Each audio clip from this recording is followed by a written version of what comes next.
What was your upbringing like?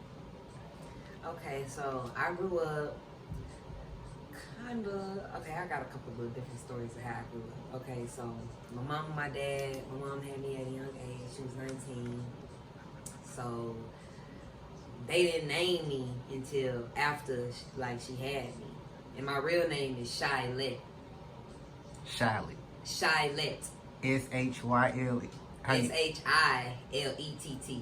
Okay, Shyly. Shyly. Yeah, so yeah, it's Shyy. And so that's why I tell people to call me Shy, because I do not like when people mispronounce my name. You either get it right or you call me this, or you don't call me nothing at all unless you want to get beat up. And because it's disrespectful, like, you know how some people try to play with you and like try to play with your name and think, nah, I don't play with nothing when it come about me. So you either do this, do that, or is, this right here. So how many fights you done got in? Cause you seem like you aggressive. I used to play football. I was the only girl on the all-boys football team. See, would we call this deflecting? Cause they didn't answer the question. I mean, you said I was aggressive. I was just confirming for you that I am aggressive. Oh, okay. That was a confirmation, but I can't count. Like, if you was to look at my knuckles right now, this one right here, my pinky one, and this one right here have been broken from fights before, from growing up. I used to box too, though, for a little bit. Oh, you have interest story. What? Let's go in there boxing. How you get started with boxing? Really, just the same way I got started with everything. Like, my last name is Girly. That's where the G come from, the Shyy G.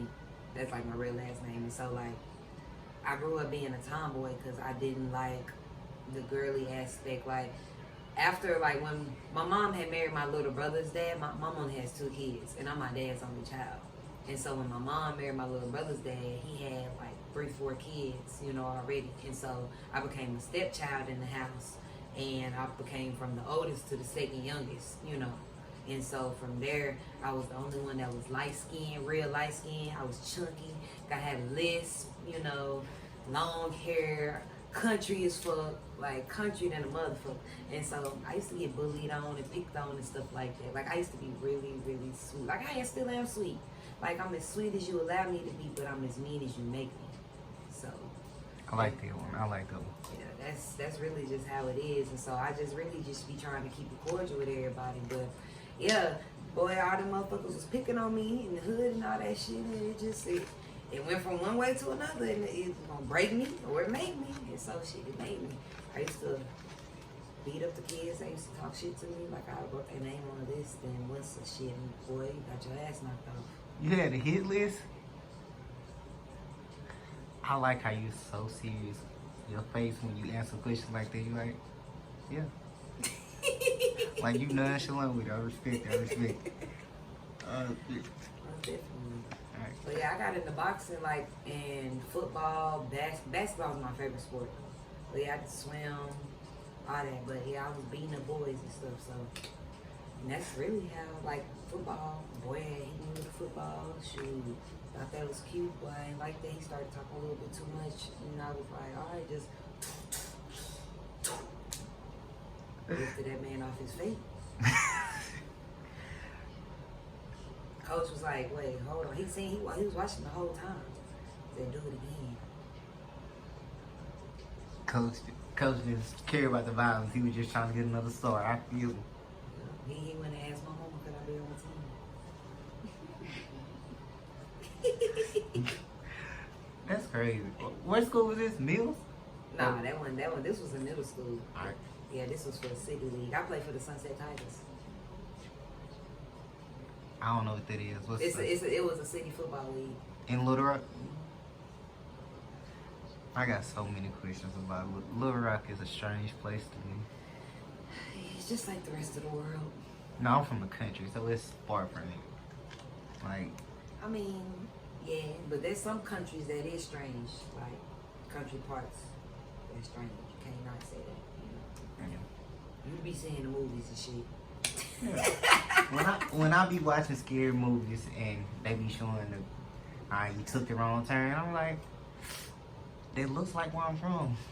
So I was like, Shit, that's my turn though. I be feeling attacked. Like, I make that trip every day. Niggas don't come out the wood on me.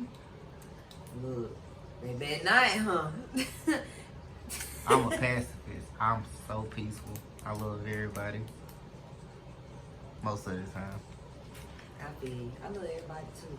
As long as, you know, they don't cross the line. So when did all that bullying stuff stop for you? I feel like... How old was I? Yeah. 8. That's when it stopped? 8, 9. Cause I started beating people up. You did... Oh, you started beating people up young. I thought you was at least a little teenager. Hell no, I was beating people up young. Like, really, I ain't gonna lie.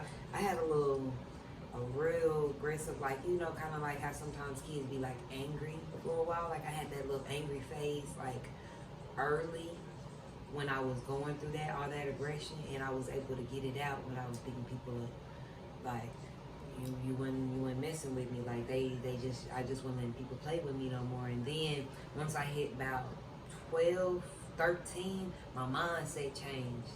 Like, it changed. Like, I got mature real instantly. I had to grow up fast in my life. But yeah, I was about, what was it? Okay, about from 7 to about 9, I used to sell like little donuts and little Debbie cakes at the house to the, like, and freeze cups to the neighborhood kids. And then when they... You was the candy lady? Well, I wasn't the candy lady, but we sold freeze cups. Like, I make the best Kool-Aid, so, you know, we sell freeze cups and shit at the house. And then when the airport, they had moved all of us out our hood, like they had bought the East End, and they moved us all out. We had moved to the country for a little bit, but then when we had came back to the Rock, I had started selling lemonade on the corner of our street or whatever. And I used to, come in the house, like I was selling 25 cent, 50 cent cups of lemonade coming in the house like every day with $40+ as a kid, like 10 years old. Making that bang. Boy, making that money. And so I used to do that shit. And then when I started going like to middle school and high school, I used to sell chips and candy.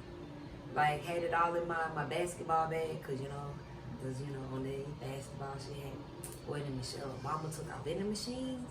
And boy, I really went up, like, whatever I had, I sold out that day. So if I had like 200 things, I make $200 a day at school, in high school.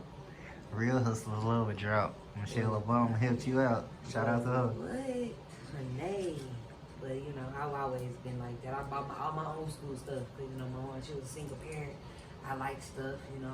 I wanted the shoes. I had to play ball. I had to, you know, do all that extra stuff. So I was in pageants and everything. So growing up, I really just made sure I was really versatile and that I would survive in, you know, every means. That's why I know how to do everything. So were you generous with your money, or were you, all right, I'm gonna save it up and keep it to myself?